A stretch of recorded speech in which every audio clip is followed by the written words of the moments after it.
AEW rolled into El Paso, Texas for Saturday Night Collision, and yeah, kicked off a bit later. A late collision due to the MBE games. But it was an interesting show featuring Okada in an elimination match and 2 qualifying tournament matches to challenge for the International Championship at Fyter Fest.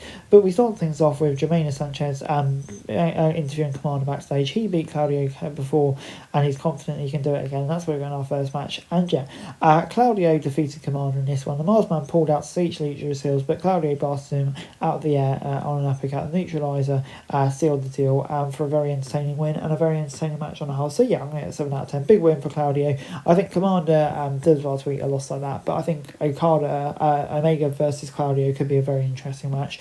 Backstage, Swerve made it clear that he owned up to his mistakes for the feud with Hangman, but he didn't make them friends. He will never be a teammate with Hangman. Will Ospreay tried to talk some sense into Swerve. Who's the bigger threat, the Death Riders or Hangman? Ospreay mentioned how Swerve held the AEW title with pride. Now the championship is locked away in a cage. Tension increased, sharp words were exchanged, and fisticuffs broke out before security intervened. So yeah, with Ospreay, like I say, it's going to be a very intriguing storyline there. Before Takeshita, Trent Bretton and Rocky Romero defeated Kyle O'Reilly, Roderick Strong and Ishii. It was quite a chaotic match. Takeshita and Ishii were throwing heavy blows. Then Takeshita shoved Ishii, colliding into referee Bryce Remsburg. Ref down, Romero delivered a low blow on Ishii, and Takeshita closed with the Raging Fire driver to get the win. So yeah, 7 out of 10 from me. I thought this was really good stuff.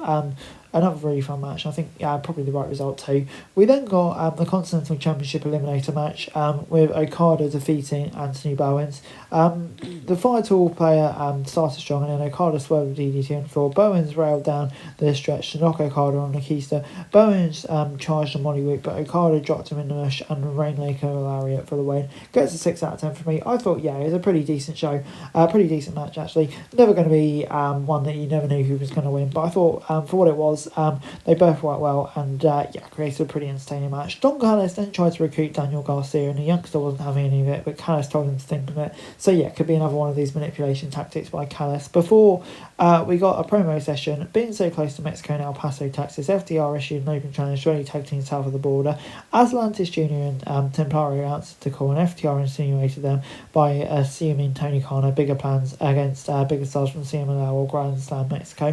When Dax Harwood insulted the legendary Atlantis Jr. had enough. Fists were thrown and luchadors down till later AEW announced them next week at Fyter Fest. So yeah, that's going to be a really fun match when we get to it, and I like how they're tapping into the Mexican Lucha Libre style as well. That made sense. So yeah, very much looking forward to that. Next up, our next match was in the women's division. It was Mina Shirakawa defeating Sky Blue. It's a feisty match. Mina ran for a rolling elbow strike, a spinning back fist, and a Mina driver to win. Afterwards, Julia attacked Mina. Tony Storm made the save, and AEW announced the Storm and Mina versus Hart and Blue for Fyter Fest, which is going to be a really fun match. So yeah, I really enjoyed this. Like I say, on the whole, I thought it was a great little match, and I think that match is definitely going to make sense for Fyter Fest, and really booking Mina Shirakawa strong at the moment. So yeah, good stuff. 6 out of 10.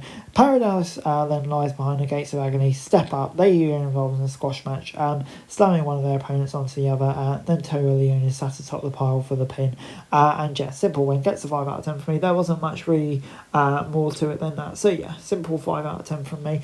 Max Caster then had fans sign a petition to acknowledge him as the best wrestler alive. While it was time for photos, he ran away. Typical Max Caster stuff. Rouge Jalisco and the Beast Mortos then defeated Top Flight and AR Fox. The action was a mix of high flying and aggression. LFI wiped out the competition on dives to the outside. With the Rim Rouge finished, and Darius Martin with the bullhorn shot kick. Afterwards, LFI showed no mercy for Darius and stomped in some more. Speedball, Mike Bailey and Kamala ran out for the save. The numbers sent LFI packing. 6 out of 10 for me. Good win for Rouge. He's really building them up quite a lot at the moment. Shame for Top Flight, but I thought, for what it was pretty solid stuff. Mark Briscoe then called out Moxley for Fyter Fest. This isn't about the world title. Briscoe was choked by Moxley in a 6-man from Dynamite. Losses, however, Briscoe's kid doesn't ask if he quits. That boy doesn't quit, so now Briscoe's going to prove himself. So yeah, sounds like a good idea for a match, and looking forward to that. Before we got Mascara Dorada defeating Hechicero, and nifty showcase of Lucha Libre. Hechicero worked the knee. The strategy appeared to pay off towards the end when Dorada's knee climbing the end. When Dorada's knee buckled climbing the corner, Dorada showed heart to keep fighting. He then rallied for an avalanche poison rana and finished with a shooting star press. So yeah, gets 6 out of 10 for me. A good little match to close off the show. Big win for Mascara Dorado. Like I said, really enjoying the Mexican stars getting more chance to shine. So yeah, good stuff. And it would be Omega, Brody King, Claudio, and Mascara Dorado at Fighter Fest, which is going to be a very fun little match, I'm going to say. So yeah, good stuff. And overall, Collision this week gets a 6 out of 10 for me. I thought, yeah, we started off really strong with a few great matches. Lots of intriguing stuff throughout the card. So yeah, on the whole, I found it a really, really enjoyable show. Lots going on, and yeah, gets a 6 out of 10 from me. That's it for this video. Thanks very much for watching. Remember to like, share, subscribe. Follow us on our socials, link in the description below for daily wrestling news, meme and content. Subscribe to our other channels on screen right now. That'd be greatly appreciated. Thanks very much for watching. Peace out.